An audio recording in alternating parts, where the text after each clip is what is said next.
svojim prispevkom o Jakobu Aleksiču. Zdaj mi z teh koroško-štajerskih koncev ga tako naglašamo, naj mi bo oproščeno, če je morda prav kako drugače. Jakob Aleksič, Poklicanost človeka k dialogu, je tudi naslov prispevka, ki je prav tako že objavljen v reviji Edinost in dialog. Da vidim, koliko je ura. Najprej glede namena te predstavitve oziroma članka. Torej, najprej poskušal bom ovrednotiti Aleksičevo sicer zelo obsežno pisateljsko zapuščino, in sicer bom kar odprl, da lahko berete. Jaz sem se Aleksiča v bistvu lotil že nekaj časa nazaj v kontekstu obeležitve 50. obletnice enote Teološke fakultete v Mariboru. In takrat sem napisal, kot spodaj vidite, že en članek, Jakob Aleksič, znanilec pomladi biblične znanosti. No, takrat sem dejansko prebral skoraj vse njegove razprave, in kar me je že takrat tako malo mi je bilo zanimivo, sem opazil, da je veliko besede, pozornosti namenil dialogu, judovstvu, Judom, in sem si tako že tu pa tam delal zaznamke, čeprav o tem nisem govoril v tem prvem članku. In potem, ko smo prišli do ideje o tem simpoziju, mi je nekako kar naravno bilo, da sem rekel, jaz bom pa še to misel o dialogu in judovstvu pri Aleksiču predstavil na tem simpoziju. Kot rečeno, opus je izjemno velik, zato sem se sam pač moral zamejiti, in sicer sem se zamejil na zbornik Teološke fakultete in Bogoslovni vestnik. Temu je pa pripomorilo tudi, čeprav sem si sposodil njegove skripte, knjige pa tako, ampak v času epidemije je bilo to malce težje dostopati, medtem ko zbornik pa Bogoslovni vestnik pa sta v elektronski obliki od prve številke do zadnje na spletu, kar je z tega vidika bilo precej lažje. Pisateljska dejavnost, samo da na kratko, se pravi, kdor želi kaj več o njem, naj je vabljen, da prebere prvi in drugi članek. Tukaj samo glede njegove pisateljske dejavnosti, živahna, obsežna, svojo pozornost je posvečal različnim temam, na začetku, bomo rekli, kariere, takim bolj sociološkim, družbenim, proti koncu se je vedno bolj posvečal ključno svetopisemskim. Ko govorimo o Svetem pismu, na desni vidite njegovo skripto, Jakoba Aleksiča, biblična arheologija, to je bila ena od njegovih strasti, tako se reče temu na bibličnem področju, so to biblične realije, se pravi uvod v Sveto pismo. Nekateri so ga zaradi tega kritizirali, da torej preveč posveča pozornosti, bomo rekli, uvodnim zadevam, on sam pa grozno navdušen nad arheologijo, to je bil čas velikih arheoloških odkritij, recimo tudi kumranske rokopise so v času njegovega življenja našli. Prav on je o njih prvi poročal slovenski javnosti, 40 strani dolg članek napisal o Qumranu, skratka, to ga je zelo močno navduševalo. Vendar ni bil zamejen v te, bomo rekli, strokovne znanstvene knjige, pač pa, kot vidite, v 10 letih, recimo v družini, objavil nad 100 člankov. To je zelo, v bistvu, veliko.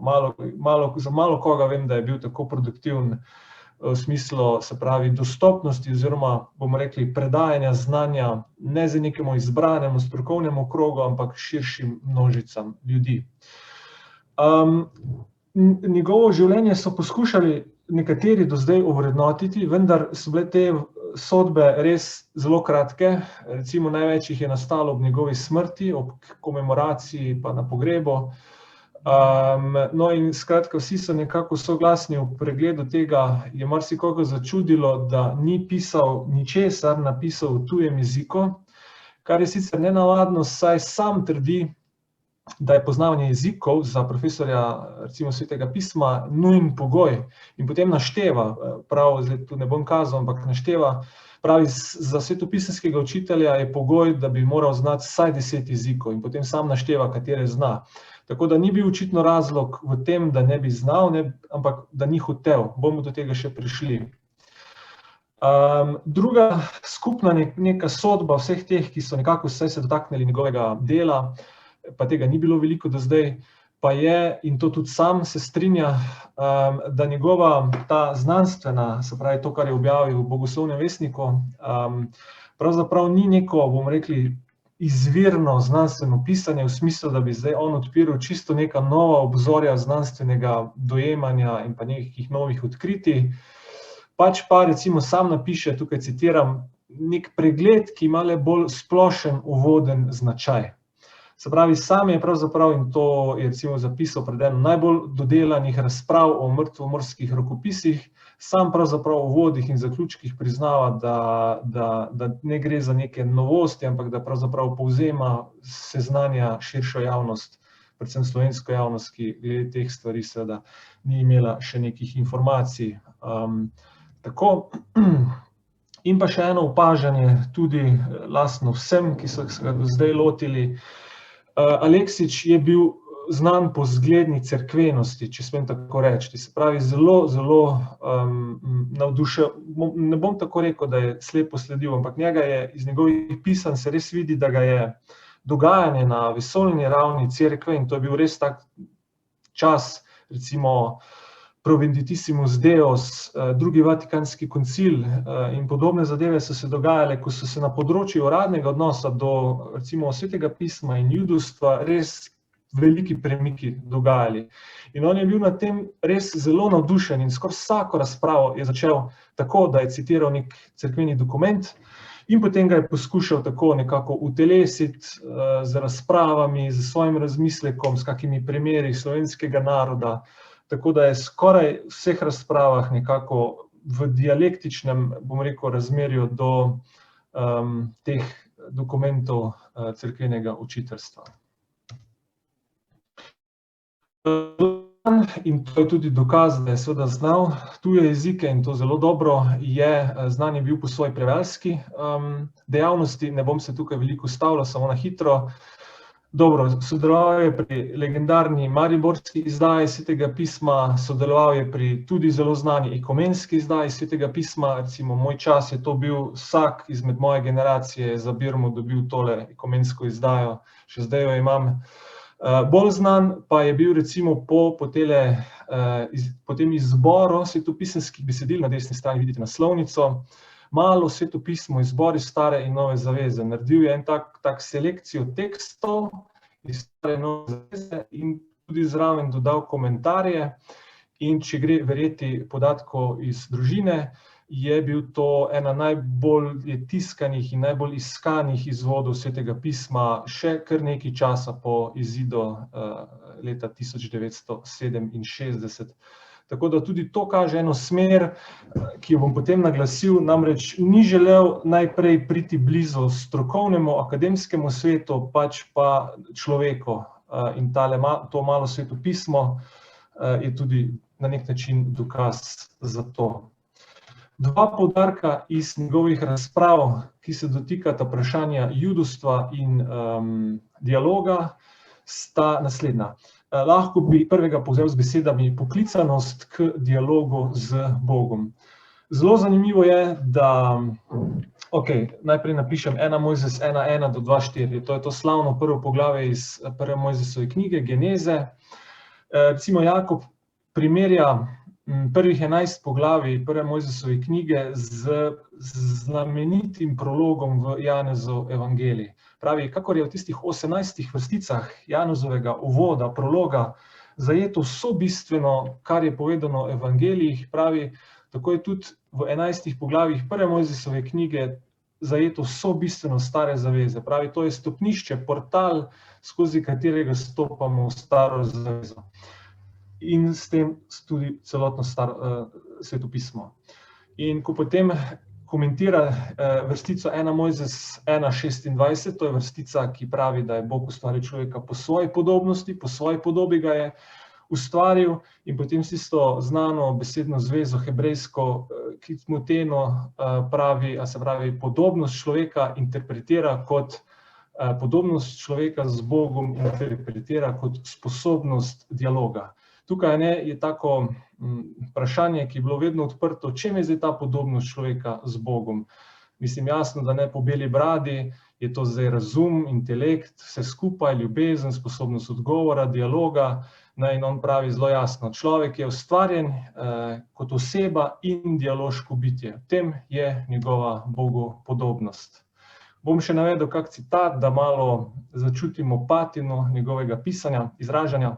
Pravi, vsi dogodki so Božje vabilo za človeka. V njih se Bog osebno obrača do človeka. Svet in zgodovina nehata biti tema za filozofsko razčlenjevanje in postaneta tema za osebni dialog med Bogom in človekom.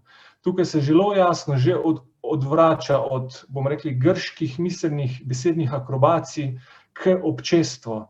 Zelo nagovarja, se pravi, da ne zadostuje neka miselna formacija, vera, ampak vera v dialogu, v občestvu. In tukaj je zagotovo bil en pionir v vsaj slovenskem prostoru. Bom še se k temu vrnil.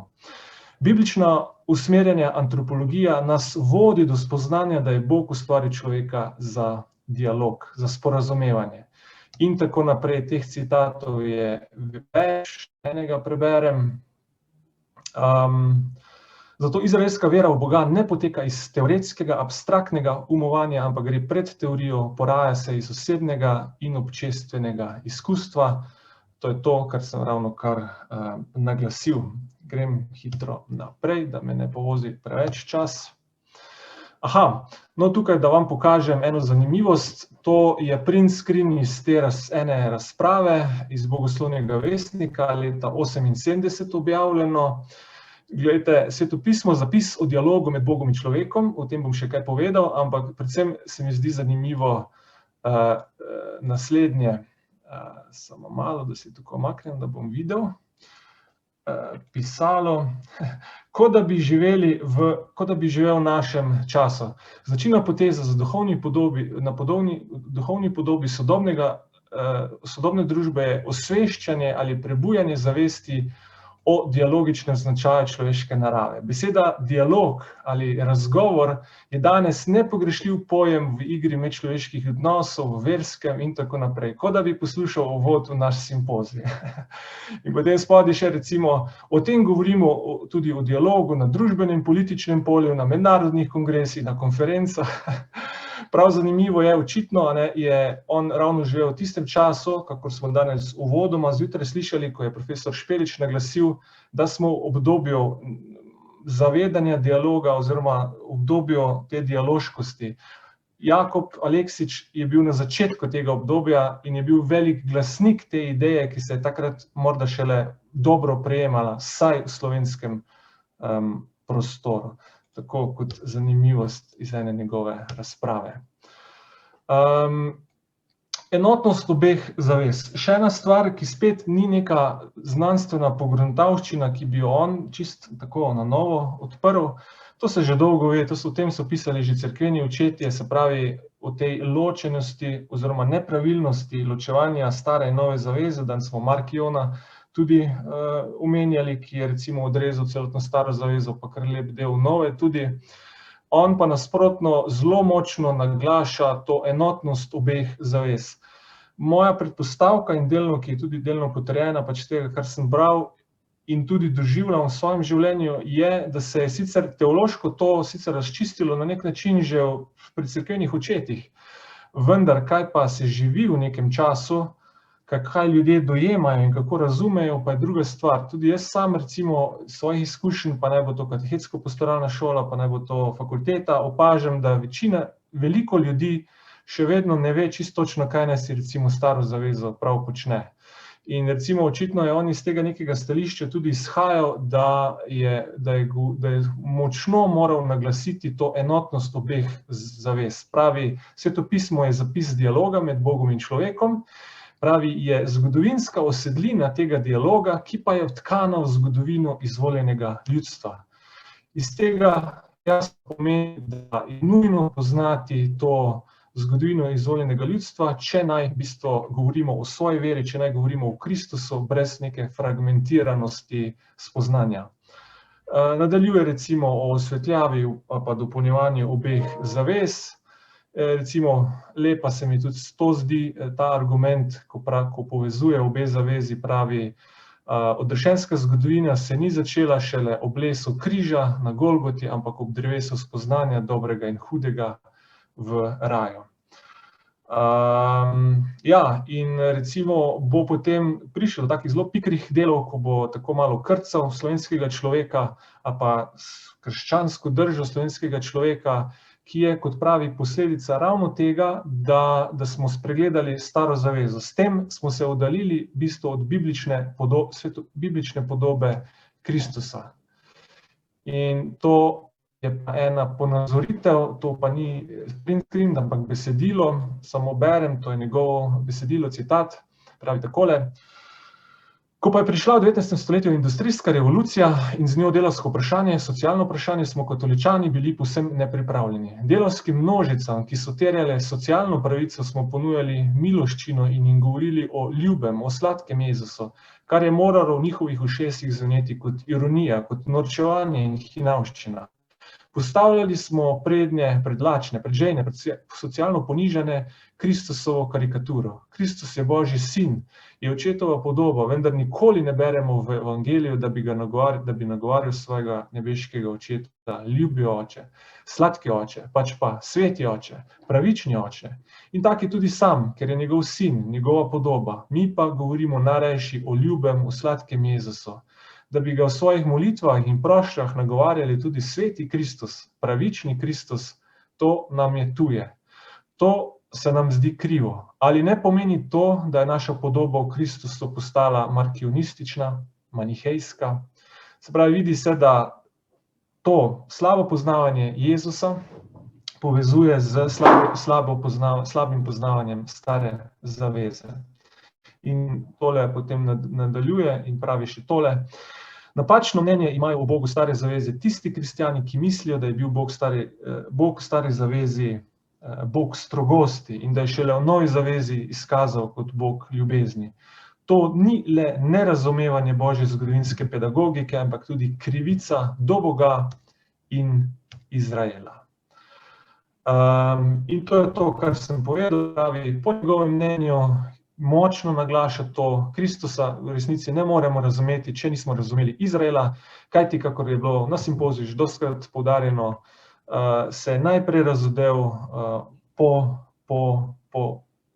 izvoljenem ljudstvu Izraelu, torej v stari zavezi.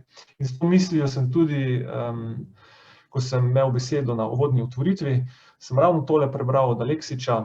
In to dinamično pojmovanje mora prežeti, prešiniti tudi nas, današnje kristjane, preden se spustimo v dialog, če naj ne govorimo v prazno. Se mi zdi, da ta poanta je za počrtati, trikrat obkrožiti, se pravi, dokaj da ne svojega, bomo rekli, svetega besedila, stare in nove zaveze poznamo, da bomo težko govorili o dialogu z drugimi, še posebej z Judi. Na tej strani, morda samo to kot zanimivost, prej sem omenil, tole je se pravi slika iz najdba iz Qumrana, ko so našli qumranske zvitke, so našli tudi to. To ni škatla jajc, tole je tefilin. Ena prvih najdb tefilina, se pravi, to so tiste škatlice, ki si jih Judje nadevajo na glave. Recimo nekaj takega si je verjetno Jezus obešal recimo na glavo, če gremo sklepati pač po času najdbe tegale. No, to sem zato tukaj pokazal, ker sem sicer že prej povedal, da je Aleksič prvi in najobširneje poročal o qumranskih najdbah v slovenskem prostoru. Tukaj bom preskočil. Moram od judovstva samo še tole povedati. Ko pa pride do vprašanja judovstva, se pravi, kako naj se kristjan, še posebej katoličan, obnaša in razume Juda in judovstva, pravi, da moramo odgovor iskati v Svetem pismu. In smo spet pri istem, če Svetega pisma ne poznamo, ne moremo odgovoriti, ne moremo imeti pravega odnosa do Judov. In pravi, ko pa gremo v Sveto pismo, to spet ne pomeni ena knjiga, dve knjigi, ampak govorimo o celoti. Prav citiram, pravi, ključ je v Svetem pismu, vendar v njegovi celoti. S tem ima v mislih staro in novo zavezo. Tukaj močno tudi tako naprej potisne Pavla, ki pravi, da je edini pravilno razumel vprašanja judovstva, ker ga je vstavil v kontekst Božjega odrešenskega načrta. In pravi, kamor, kot vidite, tudi v resnici spada. Se pravi, vprašanje judovstva postavi v okvir celotnega božjega odrešenskega načrta, kamor v resnici tudi spada. In zanimivo, kar enako v bistvu naglasi, kar smo slišali že danes, pa večkrat na simpoziju, da je ta nova doba razumevanja Judov kot starejših bratov, dialoga in drugih podobnih dimenzij, se temu nekako vračamo ali pa smo začeli o tem razmišljati šele v sodobnem času, pravi šele v naših dneh. Pri tem ima seveda v mislih svoje življenje, čas drugega Vatikanskega koncila, ki pomeni to, kakor smo slišali, pomembno preokretnico v odnosu do Judov, vsaj za katoliško stran. Pravi, šele zdaj prihajamo do spoznanja. Judovski narod je še vedno izvoljen, ne pa zavržen. Morda samo tu še rečem, sam je tako trdil, eno zanimiv članek je, ko obravnava pač Nostra Aetate, takrat še se tako ni imenoval, ampak shema o Judih, pravi, če bo koncil sprejel to shemo, pravi, je to znamenje, da v cerkvi deluje Božji duh. Zelo zanimivo, in ker je bil seveda sprejet, je Aleksič bil prepričan, to seveda z tega se ne da znanstveno dokazati, ampak samo živeti, da dejansko v cerkvi da veje Božji duh. In to je pogojeval ravno z vprašanjem odnosa do Judov, kar je zelo pomenljivo. No, tudi to še omenim. Edini in prvi, ki je tudi natančno poročal o prvi shemi, to, kar je profesor Osredkar predstavljal, o drugi shemi, tretji in tako naprej, o točno številu glasov kardinalov, kdo kaj je glasoval za, prav Aleksič. In tudi prevajal te sheme, ki so se spreminjale, so dobivale nove oblike, tako da lahko rečemo, to sem celo bil v stiku z nekaterimi drugimi, in so potrdili, da je on prvi prevedel še tisto, bi rekli, predstopnjo ali pa osnutek Nostra Aetate v slovenski jezik. Tudi to nekaj pove. No, evo, to je začetek prevoda, pa bom samo uvod prebral tukaj pod točko 2. Pravi, strmeti moramo tako ob besedilu deklaracije, kakor ob izidu glasovanja, in tako naprej. Strmeti moramo. Se pravi, vidimo ta njegov zanos v bistvu nad dogajanjem na koncilu. Tako, še sklepne misli. Dejstvo je, kot sem nakazal, da je bil izjemno ploden pisec, je pa tudi res, da se ni usmerjal v znanstveno sfero, nič ni objavljal v tujini in moram reči, kar sem prej že rekel, zdi se mi, da je Aleksič pravzaprav načrtno ni ciljal na znanstveno kariero. Ker je pravzaprav nenavadno, da ob vsem znanju, ki ga je imel, ni ničesar napisal v tujem jeziku ali pa v tem smislu, da bi si gradil neko znanstveno kariero. Nekateri so to ovrednotili pač kot njegovo šibkost, jaz sam to vidim v bistvu bolj kot njegov lasten načrt, ker je želel nekaj drugega doseči, po mojem, bomo videli. Se pravi, če ga motrimo samo z nekimi kriteriji znanstvenih naučnikov, po točkah, objavah in tako naprej, potem smo lahko, recimo, glede na njegovo življenje, relativno zadržani. Nimamo zdaj nekih, novih stvari, kot smo slišali pri kakih drugih avtorjih. Vendar, kot smo že pa tudi morda zaslutili, je bil Aleksič predvsem tisti, ki je gorel za cerkev, gorel je za Kristusa, gorel je za ideje, ki so se sprejemale na koncilu in recimo izpričevanj, recimo pogovarjal sem se s profesorjem Peklajem, ki mu je bil profesor, je rekel, da so ga klicali rabin v šoli predavalnici, zaradi tega, ker se je toliko vživel v svoje predavanja, v svoje ideje, ki jih je predstavljal, in s tem je pravzaprav morda ne toliko znanstveno doprinesel, vendar je vzgajal pravzaprav nove generacije duhovnikov, se pravi, ni se zaprl neke stare pozicije, ne smemo spregledati, kateri čas cerkve je to bil na prelomnem na nek način trenutku, ampak je uspel s to svojo držo, navdušenja nad recimo dialogom, nad novim pristopom do razlaganja Svetega pisma, recimo navduševati nove generacije duhovnikov, kar pa ne morem dovolj poudariti, ima neizmerno vrednost za prostor, za kulturo, za narod kot tak. In tega pač kot tako znanstveno s točkami ni mogoče čisto tako ovrednotiti. Le živeti, kot piše. Ok, čisto zaključujem. Tako, s svojimi razpravami v poljudnih, prej sem omenil, veliko v družini in takih poljudnih revijah, znanstvenih, kar se mi zdi, da je torej ciljev, da želi predvsem priti do ljudi. Hoče priti do množic, ne do enega ozkega kroga specialistov. Se pravi, s svojimi razpravami v poljudnih, ljudem dostopnih revijah, z zgledom predavalnici, zanosom, ki ga je čutiti iz vsake besede, ki jo piše, je v bistvu vzgajal za dialog.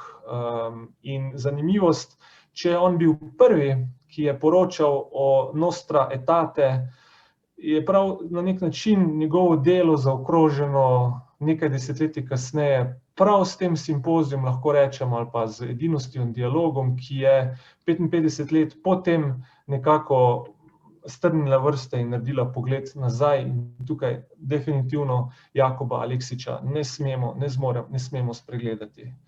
Tako sem ga jaz v bistvu sam v članku predstavil kot narodnega buditelja, kot duhovnega očeta dialoga med kristjani in Judi na slovenskem času po drugem Vatikanskem koncilu, kar je v bistvu v mojih očeh v bistvu veliko več kot pa znanstvena odličnost, saj za tisti čas in naš prostor. Več pa v obeh omenjenih člankih. Hvala lepa.